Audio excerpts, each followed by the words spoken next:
Hi ஒருவன் எல்லோரும் எப்படி இருக்கீங்க? நல்லா இருப்பீங்கன்னு நினைக்கிறேன். இன்றைக்கி ரொம்ப ஒரு முக்கியமான வீடியோவில் தான் இருக்கும். ரேங்க் லிஸ்ட்டை பற்றி எல்லாமே தெரிஞ்சுக்க போகிறோம். டிஎன்இஏ 2026 கவுன்சிலிங்கில் வரக்கூடிய ரேங்க் லிஸ்ட் பகுதி ரொம்ப முக்கியம். யாரெல்லாம் அப்ளிகேஷன் போட்டு அப்ளிகேஷன் முடிஞ்சதுக்கப்புறம் சர்டிஃபிகேட் வெரிஃபை ஆனதுக்கப்புறம் ரேங்க் லிஸ்ட் வருதோ அவங்க தான் கவுன்சிலிங்க்கு வந்து எலிஜிபிள். ஸோ ரேங்க் லிஸ்ட் கட்டாயமாக வந்துச்சுன்னா அவங்க கவுன்சிலிங்குள்ளே இருக்காங்கன்னு அர்த்தம். ஏன்னா சர்டிஃபிகேட்டில் ஏதாவது கோளாறு இருந்ததுன்னா அவங்க கூப்பிடுவாங்க தனியாக மாற்ற சொல்லி. அதெல்லாம் பண்ணிக்கலாம், ஒன்றும் பிரச்சனையெல்லாம் வராது. அண்ட் ரேங்க் லிஸ்ட் தான் ஃபைனலாக முடிவு பண்ணணும் எவ்வளோ பேர் இருக்காங்க அப்படின்னு. ரேங்க் லிஸ்ட்டை வச்சு நான் இப்போ என்ன சொல்ல போகிறேன்னா, எவ்வளோ பேர் போன வருஷம் வந்து பார்த்திங்கன்னா இருந்தாங்க 7 பாயிண்ட் ரிசர்வேஷனில், ஜென்ரல் எவ்வளோ பேர் இருந்தாங்க, எவ்வளோ டைப் ஆஃப் ரேங்க் பிரிப்பாங்க, என்னென்ன கோட்டா இருக்குது, ஸ்போர்ட்ஸ் கோட்டா இருக்குது, எக்ஸ் சர்வீஸ்மெண்ட் இருக்குது, பல கோட்டாக்கள் இருக்குது, எப்படி ரேங்க்கெல்லாம் பிரிக்கிறாங்க. அண்ட் ரொம்ப முக்கியம், காம்படிஷன் போன வருஷம் எப்படி இருந்தது, இந்த வருஷம் எப்படி இருக்க போகுது, இப்படி எல்லா விதத்துலையும் பார்க்க போகிறோம். ரொம்ப முக்கியமான விஷயம் என்னென்னா, community rank, general rank 2 rank இருக்கும். நிறைய பேர் என்கிட்ட கமெண்ட் பாக்ஸில் கேட்குறீங்க, கம்யூனிட்டி சர்டிஃபிகேட் எதுக்கு சார் அப்படி? கம்யூனிட்டி சர்டிஃபிகேட் இருந்தால் தான் நீ ரிசர்வேஷனுக்குள்ளே வருவேன். ரிசர்வேஷன்னா என்ன, எப்படி சீட் அலோகேட் பண்ணுறாங்க, எப்படி எல்லாமே பார்த்துடலாம். ஓகேங்களா? அண்ட் ரொம்ப முக்கியம், கம்யூனிட்டி ரேங்க், ஜென்ரல் ரேங்கை பற்றி நிறைய விஷயங்கள் பேசுவோம். ஸோ கண்டிப்பாக இந்த ரேங்க் லிஸ்ட்டோட ஃபுல் எக்ஸ்ப்ளனேஷன் வீடியோ ஸ்கிப் பண்ணாமல் பார்த்தீங்கன்னா நிறைய விஷயங்கள் உங்களுக்கு புரிய வரும். நமக்கு கட் ஆஃப் முக்கியம் இல்லை, ரேங்க் தான் முக்கியம்னு நீங்கள் சொல்லுவீங்க. இன்னும் டிஎன்ஏ வெப்சைட்டில் ரேங்க் லிஸ்ட் ஓப்பன் ஆகலை. போன வருஷம் லாஸ்ட் இயர் கட் ஆஃப்னு சொல்லிட்டு ஓப்பன் ஆகும், இன்னும் ஓப்பன் ஆகலை. ஓப்பன் ஆனால் அதுக்கு ஒரு தனி வீடியோ போடுவோம். எப்போ கட் ஆஃப் தான் சொல்லிட்டு இருக்கீங்க, ரிசல்ட் வரக்கு முன்னாடி. ரிசல்ட் வந்தாலும் கட் ஆஃப் தான் சொல்லுவீங்க. ரேங்க் லிஸ்ட்டு நமக்கு ஜூலை மாதம் முதல் வாரம் வரும். சர்டிஃபிகேட் வெரிஃபிகேஷன் முடிஞ்சதுக்கப்புறம் ஜூலை மாதம் முதல் வாரம் வரும். அந்த முதல் வாரத்தில் நமக்கு வந்து ரேங்க் லிஸ்ட்டு தான் கை கொடுக்கும். ஏன்னா ரேங்க்கை வச்சு தான் ரவுண்டு ஷெடியூலில் பிரிப்பாங்க. Round 1, round 2, round 3. And more over வந்து கவுன்சிலிங்கே ரேங்க் வச்சு தான் நடக்கும். ஐ மீன் ஒரு அட்மிஷன் ப்ராசஸே ரேங்க் வச்சு தான் நடக்கும். ஏன்னா 200க்கு 200 கட் ஆஃப் வாங்கினவனே ஒரு 100 பேர் இருப்பான், 199 வாங்கினவன் ஒரு 300 பேர் இருப்பான். எல்லாத்துக்கும் ஒரே ரேங்க் கொடுக்க முடியுமா என்ன? First rank, second rank, third ரேங்க்குன்னு போடணும்ல. ஸோ அப்போ ரேங்க்கு தான் நமக்கு வந்து பிரித்து கொடுக்குது. ஸோ அதனால் ரேங்க்கு ரொம்ப முக்கியம். இப்போ எதுக்குன்னு தெரிஞ்சு போச்சு, என்னன்னு கிளியராக பார்த்துருவோம். சப்ஸ்கிரைப் பண்ணுங்கள், லைக் பண்ணுங்கள், வாட்ஸ்அப் சேனல் லிங்க்கில் வந்து ஜாயின் பண்ணுங்கள். நிறைய பேர் லைக் பண்ணாமல் பார்க்குறது வலிக்குது மனசு, கண்டிப்பாக லைக் பண்ணுங்கள். அண்ட் ரொம்ப இம்பார்ட்டண்ட்டான வீடியோ இது. உங்கள் கண் திறன் விழிக்க வைக்கும். நீங்கள் போய் சேர்ந்துட்டுருக்கீங்கள, நேரடியாக போய் சேர்ந்துட்டுருக்கீங்களே, இதெல்லாம் சேரவே தேவையில்லடா, நமக்கு சீட்டு கிடைக்கும்டா, நல்ல கிடச்சி சீட் கிடைக்கும் சாய்ஸ் பிள்ளைங்களான்னு உங்களுக்கு புரியும். அதனால தான் இந்த வீடியோலாம் போடுறது. அண்ட் வாட்ஸ்அப் சேனல் லிங்க்கில் மறக்காமல் ஜாயின் பண்ணுங்கள். தமிழ்நாடு இன்ஜினியரிங் அட்மிஷன் 2025 இது போன வருஷத்தோட ரேங்க் லிஸ்ட். இப்படி தான் ரேங்க் லிஸ்ட் ரிலீஸ் ஆகும். இது வந்து ஜென்ரல் அகாடமிக்கோடது. இது மாதிரி sports quota, ex servicemen, vocational குரூப்புக்கு, அதுக்கப்புறம் வந்து பார்த்தீங்கன்னா 7.5 ரிசர்வேஷனுக்கு, sports quota, ex servicemen, differential abled, sports கோட்டாவில் 7.5 அண்ட் எக்ஸ் சர்வீஸ்மெண்ட்டில் 7.5, இந்த மாதிரி பல விதமான ரேங்க் லிஸ்ட் இருக்குங்க. அதெல்லாம் நான் என்னென்னு புரிய வைக்கிறேன். இப்போ இந்த ரேங்க் லிஸ்ட்டை பார்த்தீங்கன்னா இங்கே அப்ளிகேஷன் நம்பர், நீங்கள் அப்ளிகேஷன் போட்டிருப்பீங்கல்ல, உங்களுடைய அப்ளிகேஷன் நம்பர் இங்கே வரும். அக்ரிகேட் மார்க், எவ்வளோ மார்க் நீங்கள் எடுத்திருக்கீங்க, எவ்வளோ கட் ஆஃப் எடுத்திருக்கீங்கன்னு கரெக்டாக வந்துடும். சீரியல் நம்பர் இது ஜென்ரல் ரேங்க். ஜென்ரலாக இந்த பையன் வந்து ஃபஸ்ட் ரேங்க்கில் இருக்கான். கம்யூனிட்டி, அவனோட கம்யூனிட்டி வந்து பிசி, அதனால் பிசினால கம்யூனிட்டியில் ஃபஸ்ட் ரேங்காக இருக்கான். இப்போ பார்த்தீங்கன்னா அப்படி லைனாக பாருங்கள், 200க்கு 200 எடுத்தவொடனே நிறைய பேர் இருக்கால. இப்போ பாருங்கள், பிசிக்காரன் இங்கே இருக்கா பாருங்க, இந்த 15வது அப்ளிகேஷன், அதான் நான் இந்த அப்ளிகேஷன் நம்பரில் 200க்கு 200 மார்க் எடுத்திருக்கான். இவன் ஜென்ரல் ரேங்க் வந்து 15, இவன் கம்யூனிட்டி பிசி, கம்யூனிட்டியிலே இவன் என்ன ரேங்க் 12வது. சேஞ்ச் ஆகுமா இல்லையா? ஜென்ரல் ரேங்க் லைனாக வரும். கம்யூனிட்டி ரேங்க் வந்து பார்த்திங்கன்னா எம்பிசியில் யார் ஃபஸ்ட்டு, இந்த 4வதாக இருக்கிறவங்க தான் எம்பிசியில் ஃபஸ்ட்டு. இந்த கம்யூனிட்டி ரேங்க் ரொம்ப முக்கியமான விஷயம் ப்ளே பண்ணும். ஏன்னா அந்த கம்யூனிட்டி வச்சு என்ன பிரயோஜனம்னா கடைசியில் சொல்கிறேன், கண்டிப்பாக பாருங்கள். ஸோ கம்யூனிட்டி ரேங்க்கும் ஜென்ரல் ரேங்க்கும் தனித்தனியாக கொடுத்துருப்பாங்க, ரெண்டுமே முக்கியம். 200க்கு 200 எடுத்தவொடனே வந்து பார்த்திங்கன்னா உங்களுக்கு கிட்டத்தட்ட 141 பேர் போயிட்டே இருக்குல்ல லிஸ்ட்டு. பயப்படாதீங்க, இருந்தாலும் நமக்கு வந்து சீட்டு உறுதி பார்த்துக்கோங்க. இப்போ வந்து 141ல் 200க்கு 200 கட் ஆஃப், அவன் ஜென்ரல் ரேங்க் 141, பிசி கம்யூனிட்டி 73வது ரேங்க் வந்து கம்யூனிட்டி ரேங்கிங், பிசியில் அவன் 73வது ரேங்க், அதுதான் அங்கே குறிக்குது. ஸோ இந்த மாதிரி ஒவ்வொரு கம்யூனிட்டிலையும் ஒரு அப்ளிகேஷன் நம்பருக்கு நேராக cut off, community rank, general rank, கம்யூனிட்டின்னு போட்டிருப்பாங்க. இந்த பிடிஎஃப் நான் டிஸ்கிரிப்ஷன் பாக்ஸில் வைக்கிறேன், நீங்கள் வச்சு பாருங்கள். அப்புறம் இந்த கேப்பில் இருக்குது பார்த்தியா, இந்த கேப்பில் என்ன ஓசினா ஓப்பன் கேட்டகிரி, ஜென்ரல் கேட்டகிரி, கம்யூனிட்டியில் வரமாட்டாங்க. சர்டிஃபிகேட் நீங்கள் அப்ளை பண்ணல, ஐ மீன் கம்யூனிட்டி சர்டிஃபிகேட் இது பண்ணலன்னா, அப்ளை பண்ணலன்னா, டிஎன்ஏ கவுன்சிலிங்கில் போடலைன்னா கண்டிப்பாக நமக்கு வந்து ரிசர்வேஷன் கீழே வரமாட்டோம். அதாவது இந்த மாதிரி ரேங்க் வராது, கம்யூனிட்டி ரேங்க்கு வராது, ஜென்ரல் ரேங்க் மட்டும் தான் வரும். அப்படின்னா என்ன நடத்துனா, ஜென்ரல் கேட்டகிரி அதாவது ஜென்ரலாக நீங்கள் வந்து ஓசியில் தான் இருக்கீங்க, உங்கள் கூட வந்து எல்லோரும் போட்டி போடுவாங்க. அது எப்படிங்கிறது கடைசியில் சொல்கிறேன். ஸோ ஓசிங்கிறது பொதுவாக நமக்கு எல்லாருமே நம்மக்கிட்ட வந்து சீட் எடுப்பாங்க. ஓசிங்கிறது ஜென்ரல் காம்படிஷன். அப்போ ஜென்ரல் காம்படிஷனில் வந்து எல்லார் கம்யூனிட்டிக்காரனும் சீட் எடுப்பான். அதில் ஜென்ரல் காம்படிஷனில் சீட்டு தீர்ந்ததுக்கப்புறம் தான் அவன் கம்யூனிட்டியில் பார்க்கும் கம்ப்யூட்ரு. புரிஞ்சுதுங்களா? ஸோ அதனால் ஓசிக்காரனுக்கு நல்ல கட் ஆஃப் இருந்தால் தான் மார்க் சீட்டு வந்து கிடைக்கும். அது ரொம்ப முக்கியமான விஷயம். 150 கீழே இருந்தால் அப்படின்னா கொஞ்சம் டேஞ்சர் தான். அதுக்கான காலேஜ் தான் கிடைக்கும், பார்த்துக்கோங்க. ஸோ அதனால் இந்த ஓசிக்கு மட்டும் எதுவுமே போட்டிருக்க மாட்டாங்க கம்யூனிட்டி ரேங்க், ஏன்னா ஓப்பன் காம்படிஷன். சரிங்களா? இந்த மாதிரி இது வந்து லிஸ்ட்டை பார்த்துக்கோங்க. ஒரு 5439 பேஜ் இருக்குது. ஏன்னா ஜென்ரலில் மட்டுமே 2,39,000 பேர் பக்கம் பார்ட்டிசிபேட் பண்ணியிருந்தாங்க. ரேங்க் லிஸ்ட் வந்துருந்துச்சு. 2.5 லட்சம் பேர் போட்டானுங்க. அதில் 2,39,000 பேருக்கு ரேங்க் லிஸ்ட் வந்திருக்குது. ரெண்டாவது 7.5 ரிசர்வேஷன், இலவச சீட்டு. 6லேருந்து 12வது வரைக்கும் படித்தவங்களுக்கு இலவச சீட்டு, கவர்மெண்ட் ஸ்கூலில் படித்தவங்களுக்கு. அதுக்கு எவ்வளோ பேர் பார்ட்டிசிபேட் பண்ணாங்க? 48,848 பேர் பார்ட்டிசிபேட் பண்ணாங்க. இருக்கிறதே 14,000 சீட்டு தான். ஸோ இந்த வருஷம் இந்த எண்ணிக்கை ஜாஸ்தி ஆகுமான்னு கேட்டால் கண்டிப்பாக ஜாஸ்தியாக வாய்ப்பு இருக்குது. எனக்கு தெரிஞ்சு இந்த வருஷமும் வந்து பார்த்திங்கன்னா 2,50,000 அப்ளிகேஷன் வந்து வரும் தான் தோணுது. இதில் எலிஜிபிள் கேண்டிடேட் 2,30,000 2,40,000 வரும் தான் தோணுது. அதை விட கம்மியாக வாய்ப்பு இல்லை. போன வருஷம் நீட்டு கஷ்டமாக கேட்டதுனால இந்த சைடு கொஞ்சம் பேர் வந்துட்டாங்க இன்ஜினியரிங்கு. இந்த வருஷம் நீட்டை பொறுத்தும் பல விஷயங்கள் இருக்குது. அதனால் பொறுமையாக பார்ப்போம். ஆனால் 2 லட்சம் சீட்டுங்கிறது 2 லட்சம் அப்ளிகேஷனுங்கிறது 2 லட்சம் பேர் கவுன்சிலிங் வந்து பார்ட்டிசிபேட் பண்ணுவாங்கன்னு தான் எனக்கு தோணுது. அதுலேயே ஆப்சன்டீஸில் வருவாங்க. ரவுண்ட் 1, ரவுண்ட் 2, ரவுண்ட் 3 ஆப்சன்டீஸ் வருவாங்க. நான் சொல்கிறது ரேங்க் லிஸ்ட் வந்து 2,10,000 2,30,000 வரைக்கும் வரும். ஆனால் கவுன்சிலிங்க்கு எவ்வளோ பேர் பார்ட்டிசிபேட் பண்ணுறாங்க, சாய்ஸ் ஃபில்லிங் எவ்வளோ பேர் பண்ணுறாங்கன்னு அந்த டைம் தான் நமக்கு தெரியும். ஸோ அதனால் கம்மியாகிட்டே வரும். இப்போவே நிறைய பேர் போய் காலேஜ் சேர்ந்தாச்சு. ஸோ எப்படி நமக்கு வந்து சீட் கிடச்சிடும்? அவன் சும்மா கவுன்சிலிங் போட்டு வைப்பான், ஆனால் அந்த காலேஜ் தான் எடுப்பான். ஸோ அதனால் அவன் போயிடுவான். நமக்கு தான் சீட்டு. ஸோ அதனால் ஒரு சீட்டு ஒரு கோர்ஸ் தான் வேணும். ஸோ அதனால் நம்ம வந்து கவுன்சிலிங்லேயே போயிடலாம். அதான் நல்லது. சாய்ஸ் ஃபில்லிங் மூலிமா கவுன்சிலிங் மூலிமா போயிடலாம். எதுக்கு தேவையில்லாமல் போய் நிற்கணும்? ஓகேவா சார்? நல்ல மார்க் இருந்தால் தான் கவுன்சிலிங் கிடைக்கும். ஆமாம், இல்லைன்னு நான் சொல்லலை. ஆனால் கட் ஆஃப் கம்மியாக இருந்தாலும் கொஞ்சம் கோர்ஸில் காம்ப்ரமைஸ் பண்ணி நல்ல கல்லூரியில் சீட் எடுத்துக்கலாம். புரியுதுங்களா? எல்லாத்துக்கும் வழி இருக்குது. சரி, இப்போ டீட்டெயில்டாக வந்து பார்த்திங்கன்னா என்னெல்லாம் ரேங்க் லிஸ்ட் இருக்குது, அந்த ரேங்க் லிஸ்ட்டில் போன வருஷம் எவ்வளோ பேர் பார்ட்டிசிபேட் பண்ணாங்க, இப்படி எல்லா விஷயமும் பார்க்கலாம். சீட் எப்படி அலோகேட் ஆகுதுன்னு பார்த்துடலாம். வீடியோவை ஸ்கிப் பண்ணாமல் பாருங்கள்.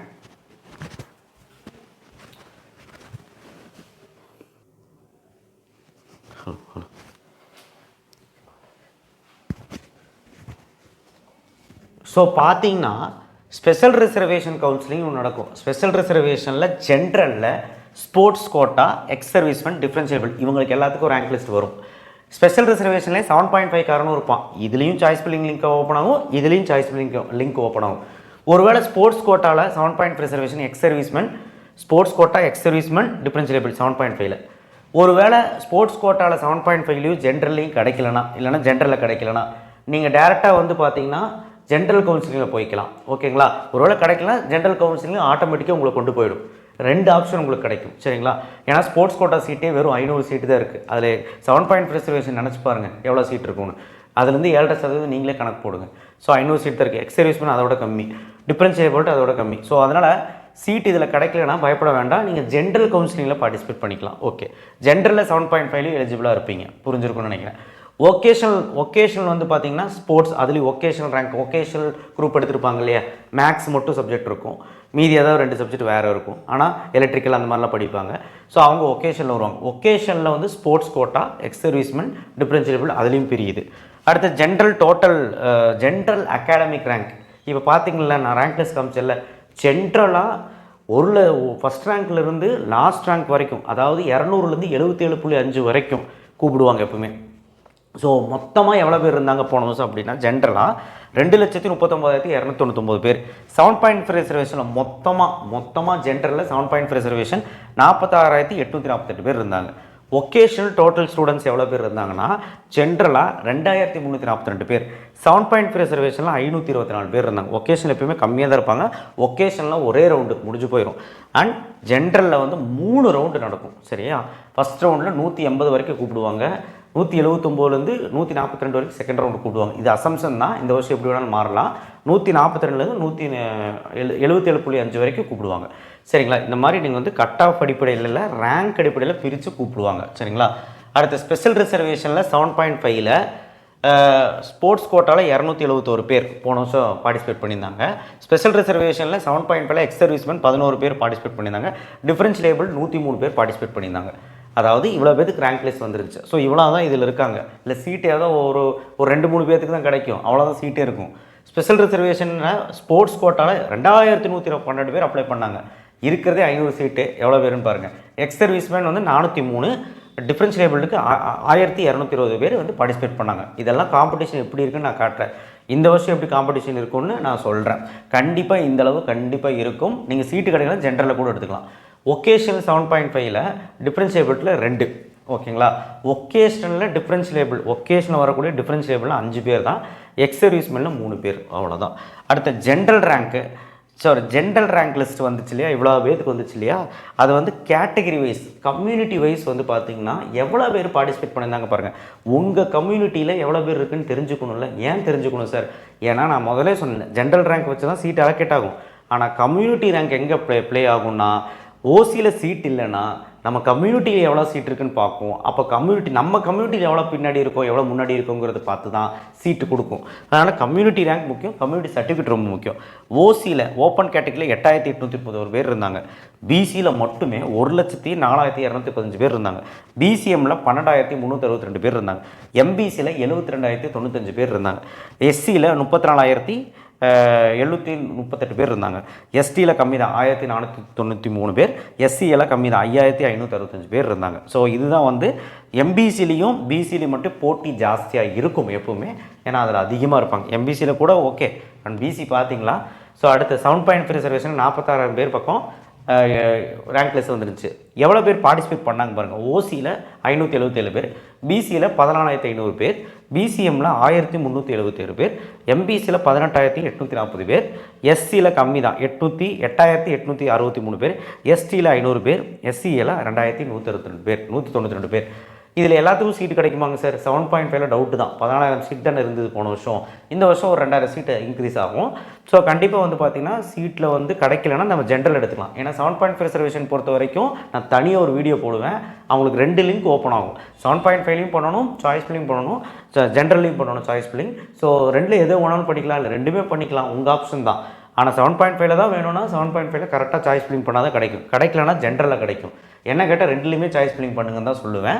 அதில் என்ன ப்ரொசீஜருங்கிறது அடுத்தடுத்த வீடியோவில் 7.5 ரிசர்வேஷன் வீடியோ போடும்போது சொல்கிறேன். ஸோ நெக்ஸ்ட்டு வந்து பார்த்திங்கன்னா ஸ்டூடெண்ட்ஸின், அதாவது இது ரொம்ப முக்கியங்க, 200லேருந்து 190 வரைக்கும் போன வருஷம் காம்படிஷன் எப்படி இருக்குன்னு சொல்ல போகிறேன். இப்போ கட் ஆஃப் இன்க்ரீஸ் ஆச்சா டிக்ரீஸ் ஆச்சான்னு கேட்டிங்கன்னா, போன வருஷம் கட் ஆஃப் வந்து ரொம்ப இன்க்ரீஸ் ஆச்சு. எந்தளவுக்கு இன்க்ரீஸ் ஆச்சு அப்படின்னா, கிட்டத்தட்ட இந்த 200லேருந்து 190 வந்து பார்த்திங்கன்னா 13,958 பேர். இதுவே ப்ரீவியஸ் இயரில் எடுத்திங்கன்னா 8,000 பேர் தான் இருந்தான். 190லேருந்து 200 கட் ஆஃப். அதே மாதிரி 200க்கு 200 எடுத்தவங்க 141 பேர் இருந்தான் போன வருஷம். அதுக்கு முந்தின வருஷம் 2024 பார்த்திங்கன்னா கண்டிப்பாக வந்து பார்த்திங்கன்னா கம்மியாக தான் இருந்தான். வெறும் வந்து பார்த்திங்கன்னா ஒரு ஐ திங்க் ஒரு 120 பேரும் என்னன்னு தெரியல, அவ்வளோதான் இருந்தாங்க, கம்மியாக தான் இருந்தாங்க. அதுக்கு முன்னாடி வருஷமாக 60 பேர் தான் இருந்தான். ஸோ அதனால் வருஷம் அந்த கட் ஆஃபுங்கிறது இன்க்ரீஸ் ஆகிட்டு தான் இருக்குது. 200க்கு 200 எடுக்கிறவனும் இன்க்ரீஸ் ஆகிட்டு இருக்குது. இந்த வருஷம் என்ன ஆகும்னா, பேப்பர் கரெக்ஷன் போயிட்டுருக்கு, எப்படி இருக்குது, நல்லா முடிஞ்சிருச்சு, நல்லா தான் வந்து ரிசல்ட் வந்திருக்குன்னு சொல்கிறாங்க. 200க்கு 200 எடுக்கிறவங்க கொஞ்சம் கம்மியாக இருக்காங்க. அண்ட் ஆல்சோ வந்து பார்த்திங்கன்னா உங்களுக்கு 190லேருந்து 200க்குள்ளே எடுக்கிறவங்களுக்கு அந்த இடத்துல கம்மியாகுங்க. தவிர 170லேருந்து 190 இருக்கிறவங்க நிறைய பேர் இருப்பான். ஏன்னா மார்க் நல்லா தான் எடுத்துருக்குறாங்க. என்ன 190க்கு மேலே கட் ஆஃபுங்கிறது கொஞ்சம் கம்மியாக இருப்பாங்க. ஏன்னா சென்டமுங்கிறது அங்கே கம்மியாகுது, அதனால. அண்ட் ஆல்சோ அந்த 95க்கு மேலே எடுக்கிறவங்க கம்மியாக இருப்பாங்க. அங்கே மட்டும்தான் கட் ஆஃப் டிக்ரீஸ் ஆகும். அதுக்கப்புறம் லைட்டாக போன வருஷம் மாதிரி தான் இருக்கும். 150 கீழே வேணால் கட் ஆஃப் டிக்ரீஸ் ஆக வாய்ப்பு இருக்குது, ஓகேங்களா. இந்த மாதிரி தான் இருக்கும். அதை பற்றி தனியாக வீடியோ போடுவோம். இதில் 200க்கு 200 எடுத்தவங்க மட்டும் 141 பேர், 199ல் 199.66 கட் ஆஃபில் 5 பேர் இருந்திருக்காங்க. இதில் காம்படிஷன் எப்படி இருக்குன்னு பாருங்கள். 199.5ல் மட்டும் 243 பேர். இதுக்கெல்லாம் ரேங்க் லிஸ்ட்டு தானே சொல்யூஷன். ரேங்க் லிஸ்ட் எப்படி போடுவாங்க நீங்கள் சொல்லுங்கள். 200க்கு 200 கட் ஆஃப் நிறைய பேர் எடுத்திருக்காங்க. இது எப்படி sir first rank, second rank, third rank பிரித்தாங்கன்னு கேட்டிங்கன்னா, ரொம்ப சிசி ரேண்டம் நம்பர். எப்படின்னா ஃபிசிக்ஸு ஃபஸ்ட்டு மேக்ஸ் மார்க் பார்ப்பாங்க. ஒரே மாதிரி இருந்ததுன்னா ஃபிசிக்ஸ் மார்க் பார்ப்பாங்க. அதுலேயும் ஒரே மாதிரி இருந்தால் கெமிஸ்ட்ரி பார்க்க மாட்டாங்க, கம்ப்யூட்டர் மார்க் பார்ப்பாங்க. கம்ப்யூட்டர்லேயும் ஒரே மாதிரி இருந்தால் ரேண்டம் நம்பர்.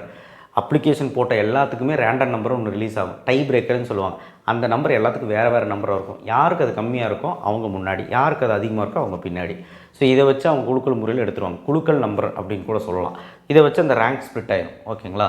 ஸோ 199ல் 317 பேர், 198.66ல் 10 பேர், 198.5ல் 362 பேர். ஸோ இந்த இதுலேயே வந்து 1000 பேர் வந்துட்டாங்க பாருங்கள். 1008.33ல் 6 பேர். கரெக்டாக கட் ஆஃப் கால்குலேட் பண்ணால் தான் கரெக்டாக இப்படி வரும். ஸோ அதனால் நீங்கள் கட் ஆஃபை வந்து எவ்வளோ இங்கே ஃபிசிக்ஸ் கெமிஸ்ட்ரி மேக்ஸில் எடுத்திருக்கீங்களோ அது போட்டு நமக்கு ரேங்க் லிஸ்ட் வரும்போது கரெக்டாக தெரியும் கட் ஆஃப் நம்மளோட எவ்வளோன்னு. சார் இப்படியெல்லாம் எப்படி சார் கால்குலேட் பண்ணுறது? அதுக்கு தான் கட் ஆஃப் கால்குலேஷன் கரெக்டாக பண்ணால் தான் இப்படி வரும். 197ல் 455 பேர், 197.66 4 பேர், 197.5ல் 486 பேர், 197ல் மட்டும் 502 பேர், 196.5ல் 390 பேர், 196ல் 657 பேர், 195.5ல் 752 அண்ட் 195ல் 733 பேர், 733 200லேருந்து 190 வரைக்கும் 13,958 பேர். ஸோ இந்த வருஷம் 2025ல் இப்படி, 2026ல் எப்படி வரப்போகுதுன்னா இது கொஞ்சம் கம்மியாகலாம். ஏன்னா கட் ஆஃப் அந்த இடத்துல ஒரு 0.51 டிக்ரீஸ் ஆகலாம் மேபி. ஏன்னா அவ்வளோதான் வந்த நியூஸ். இது வந்து கட் ஆஃப் கரெக்டாக எப்போ தெரியும் அப்படின்னா நமக்கு ரேங்க் வந்தால் தான், ரேங்க்குங்கிற பாருங்க, நமக்கு ரிசல்ட் வந்தால் தான் இது ஓரளவுக்கு ப்ரெடிக்ட் பண்ண முடியும். ரேங்க் டெஸ்ட் வந்து கரெக்டாக சொல்லிடலாம். புரியுதுங்களா? பார்ப்போம் என்ன நடக்குது. ரிசர்வேஷன். ஸோ இது என்ன சார் ரிசர்வேஷன்? நான் இத்தனை நேரம் சொன்னல, கம்யூனிட்டி ரேங்க்குன்னு ஒன்று இருக்குப்பா. அதில் ஓசியிலும் 31% ஒதுக்கியிருக்காங்க. இப்போ ஒரு கிளாஸில் ஒரு காலேஜில் 500 பேர் படிக்கிறாங்கன்னு வச்சுக்கோங்களேன். மொத்தமாக அந்த கிளாஸில் மட்டும் ஒரு ட்ரிபிள்ங்கிற கிளாஸில் 60 பேர் படிக்கிறாங்க. இல்லை 100 பேர்னு வச்சுக்கோங்க, அப்போ தான் உங்களுக்கு புரியும். 100 பேர்னு வச்சுக்கோங்களேன். 100 பேர்த்தில் ஜென்ரல் கேட்டகரிக்கு 31% அப்படின்னு 31 பேர் சீட்டு. பிசியில் 27 சீட் அல்லது 26 சீட், அதுதான் 26.5. பிசிஎம்மில் 4 சீட் இல்லைன்னா 3.5 சீட் ஒதுக்கியிருப்பாங்க. எம்பிசியில் 20 சீட் இல்லைன்னா 20%. எஸ்சிக்கு 15%, அதாவது 15 சீட் ஒதுக்கியிருப்பாங்க அந்த 100ல். எஸ்சிக்கு 3%, அதாவது 3 சீட் ஒதுக்கியிருப்பாங்க. எஸ்டிக்கு ஒரே 1%, 1 சீட் ஒதுக்கியிருப்பாங்க. இந்த மாதிரி பிரியும். இப்போ 60 சீட்டாக மாறும்போது என்ன ஆகும் அப்படின்னா, சிலதுக்கு சீட்டு ஒதுக்க முடியாது. சில டிபார்ட்மெண்ட்டில் சீட்டு எஸ்சிஏக்கும் எஸ்டிக்கும் கிடையாது, இருக்காது, அலோகேட் ஆகிருக்காது. அதுபோல் வேறு டிபார்ட்மெண்ட்டில் இருக்கும். புரிஞ்சுதுங்களா? அவங்களுக்கு அது மட்டும் கொஞ்சம் சரிவாக இருக்கும், டிஸ்அட்வான்டேஜ் இருக்கும் எஸ்சிஏக்கும் எஸ்டிக்கு மட்டும். மித்தபடி எஸ்சி எஸ்டிக்கும் கம்மி கட் ஆஃப் இருந்தால் கூட அவங்களுக்கு நல்ல கல்லூரி கிடச்சிரும். சரி, இது எதுக்கு சார்? ரிசர்வேஷன் அடிப்படையில் தான் நம்ம தமிழ்நாட்டில் சீட்டு பிரியுது. அப்போ கம்யூனிட்டி சர்டிஃபிகேட் ரொம்ப முக்கியம். அதை வைத்து தான் நம்ம என்ன பண்ணணும்னா கவுன்சிலிங் பார்ட்டிசிபேட் பண்ணணும். அப்போ தான் நமக்கு ரிசர்வேஷன் கீழே வரும், அப்போ தான் நம்ம கம்யூனிட்டி ரேங்க் வரும், அப்போ தான் அந்த கம்யூனிட்டி ரேங்க்கை வச்சு நம்ம தப்பிக்க முடியும். ஏன்னு பாருங்களேன், இப்போது ஓசியில் இப்போ சீட்டு வந்து இப்போ OC, BC, BCM, MBC, SC, SC, ST seat vacancy இருக்கும். ஓசியில் இவ்வளோ சீட்டு, ஒரு 20 சீட்டு, பிசியில் 18 சீட்டுன்னு வச்சுக்கலாமே. இப்போது நான் பிசி கம்யூனிட்டி சார்ந்தவன்னு வச்சுக்கலாமே.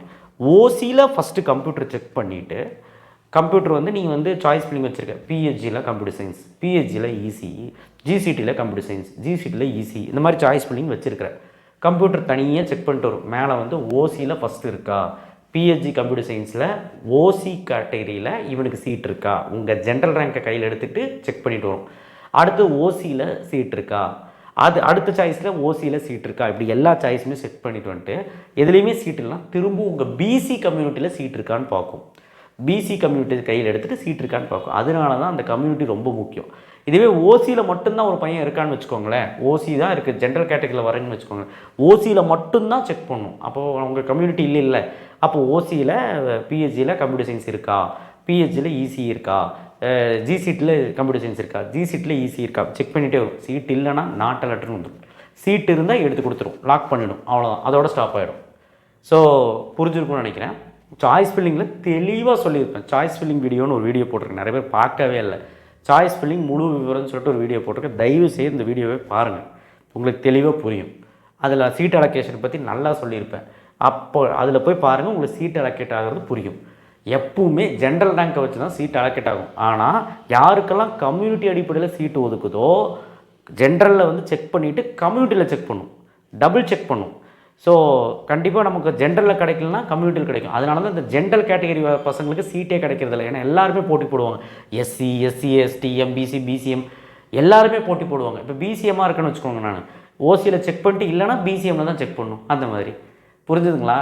அப்போ அதில் சீட் இருந்தால் எடுத்து கொடுத்துரும். ஓசியில் இப்போ சீட் எடுத்து கொடுத்துன்னு வைங்களேன், அலர்ட்டட் கம்யூனிட்டி அலாட்மெண்ட் ஆர்டரில் அலர்ட்டட் கம்யூனிட்டி ஓசின்னு வரும், உங்கள் கம்யூனிட்டி பிசின்னு வரும். பிஹெச்சியில் கம்ப்யூட்டர் சயின்ஸ் கிடச்சிருக்கு அப்படின்னு வந்து ஒரு ஃபார்ம் வரும், ஒரு அலாட்மெண்ட் ஆர்டர் வரும். அதில் அலர்ட்டட் கம்யூனிட்டி ஓசின்னு போட்டிருப்போம். உங்களுக்கே புரியாது, நம்ம பிசி ஆச்சு ஓசின்னு வந்திருக்கு அப்படின்னு. அதுக்கு மீனிங் என்ன அப்படின்னா, ஓசியில் அலோகேட் ஆகிருந்தால் அப்படி வரும். ஓசியில் அலோகேட் ஆகலை அப்படின்னா உங்கள் கம்யூனிட்டியில் அலோகேட் ஆகிருந்தால் அலர்ட்டட் கம்யூனிட்டி பிசின்னு வரும். அவ்வளோதான். இதை பற்றி டீட்டெயிலாகவே சாய்ஸ் பில்லிங்கில் சொல்லியிருக்கேன், பாருங்கள். And this are the important things. கண்டிப்பாக வந்து பார்த்திங்கன்னா இந்த வீடியோ எல்லாத்துக்கும் ஷேர் பண்ணுங்கள். லென்த்தியான வீடியோ தான். ரேங்க் லிஸ்ட்டை பற்றி எல்லாமே இப்போ தெரிஞ்சிருக்கும், எவ்வளோ பேர் பார்ட்டிசிபேட் பண்ணியிருந்தாங்க, இந்த வருஷம் காம்படிஷன் எப்படி இருக்க போகுதுன்னு ஓரளவுக்கு நான் சொல்லியிருப்பேன். கண்டிப்பாக அதே நம்பர்ஸ் தான் இருக்கும்னு நான் நினைக்கிறேன். அதை விட ஒரு 5% வேணால் கம்மியாகலாம். பட் இன்க்ரீஸாக டிக்ரீஸான்னு இன்னும் யாருனாலையும் சொல்ல முடியாது. வேணும்னா ஒரு ப்ரெடிக்ஷன் அவ்வளோதான் சொல்லலாம். உங்கள் கையில் கட் ஆஃப் வந்ததுக்கப்புறம், இது ரிசல்ட் வந்ததுக்கப்புறம், ரேங்க் லிஸ்ட் வந்ததுக்கப்புறம் துல்லியமாக சொல்லிடலாம். ரிசல்ட் வந்ததுக்கப்புறம் ஓரளவு ப்ரெடிக்ட் பண்ணிடலாம். வெயிட் பண்ணுங்கள், அதை பற்றி பேசுவோம். தேங்க்யூ. ஷேர் பண்ணுங்கள், சப்ஸ்கிரைப் பண்ணுங்கள், மறக்காம பெல் ஐக்கனை ப்ரெஸ் பண்ணுங்கள். ரேங்க் லிஸ்ட்டை பற்றி அக்கு வேற அணிவராக பேசியாச்சு. கண்டிப்பாக வந்து உங்களுக்கு புரிஞ்சிருக்கும் இதோட இம்பார்ட்டன்ஸ் என்ன. டிஎன்ஏ கவுன்சிலிங் பார்ட்டிசிபேட் பண்ணுங்கள். தேவையில்லாமல் நேரடியாக போய் ஜாயின் பண்ணுற வேலை வேண்டாம், ஏமாந்து கொள்ளாதீர்கள். தேங்க்யூ.